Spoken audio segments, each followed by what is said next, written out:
آپ یہ مثال تو دے رہے ہیں، لیکن ایک بڑا اہم نقطہ یہ بھی ہے کہ ہر دفعہ عوام ہی 2 کپ چائے سے 1 کپ چائے پہ جائے، ہر دفعہ عوام ہی 2 بسکٹ سے 1 بسکٹ کے اوپر جائے، قربانی صرف عوام دے، باقی سارے پروٹوکول کے مزے لیتے رہے حکمران۔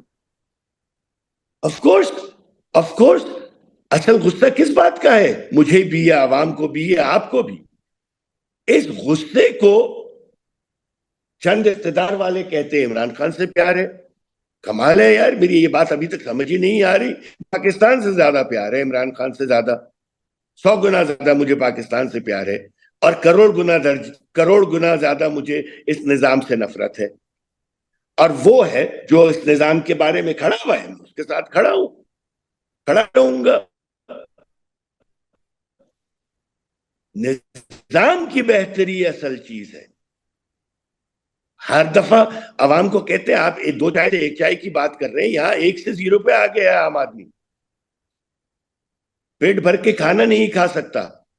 جب آپ اور میں تو ایک ایسی کلاس سے ہیں جہاں پہ ہمیشہ سر کے اوپر چھت رہی ہے ہمارے، کھانے کے لیے میز بھری رہی ہے ہماری۔ میرے تو رونگٹے کھڑے ہوتے ہیں جب میں سوچتا ہوں کہ میں کس کلاس سے ہوں اور ایک عام آدمی کس کلاس سے ہے۔ آج تک ہمیں پھٹے کپڑے نہیں پہننے پڑے، ہم یہ چیزیں سوچتے ہی نہیں ہیں۔ اور جو حکومت چلا رہے ہیں وہ آپ سے مجھ سے کروڑ درجے بہتر ہے مالی طور پر، تو ان کو تو کوئی خیال ہی نہیں ہے۔ They simply don't give a damn۔ میر صاحب، پروگرام کے آخر انہی میں مجھے آپ چوروں، یہ بتا دیں کہ جو ابھی موجودہ حکومت جو بجٹ لے کر آئے گی، اس سے عام آدمی کی زندگی پہ مزید بوجھ بنے گا؟ کیا بجلی اور گیس مزید سو مہنگی ہونے فیصد جا بنے رہی گا، ہیں؟ زیادہ بنے گا، بہت زیادہ بنے گا، 100% بنے گا۔ بجلی کی پرائسز بڑھیں گی، پیٹرول کے اندر وہ 100 روپے لیوی کی بات کر رہے ہیں، ابھی میرے خیال میں 60 روپے 40 روپے اور بڑھے گا وہ لیوی کے اندر۔ وہ انٹرسٹ ریٹ کو ابھی نہیں نیچے کرنے کی بات کر رہے ہیں، ورنہ انٹرسٹ ریٹ نیچے ہو جانا چاہیے تھا۔ وہ ہر اس چیز کی بات کر رہے ہیں اور میرے خیال میں صحیح کر رہے ہیں۔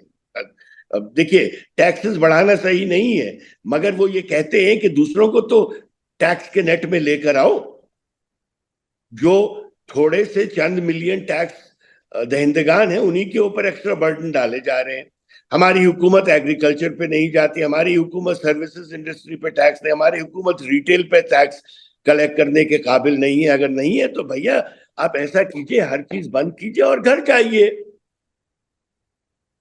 سمپل۔ اس میں رحم، بے رحمی، ایک پارٹی کی طرف جھکاؤ یا دوسری پارٹی کی طرف جھکاؤ کی بات ہی نہیں ہے۔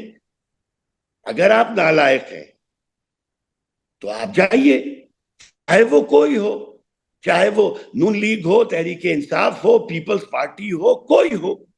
اگر آپ سے حکومت نہیں چل رہی تو آپ جائیے، اور اگلی دفعہ ہم دیکھیں گے جس کو ہم نے ووٹ دیا، اگر ان سے بھی نہیں چل رہی تو ہم ان کو بھی یہی کہیں گے کہ آپ بھی جائیے۔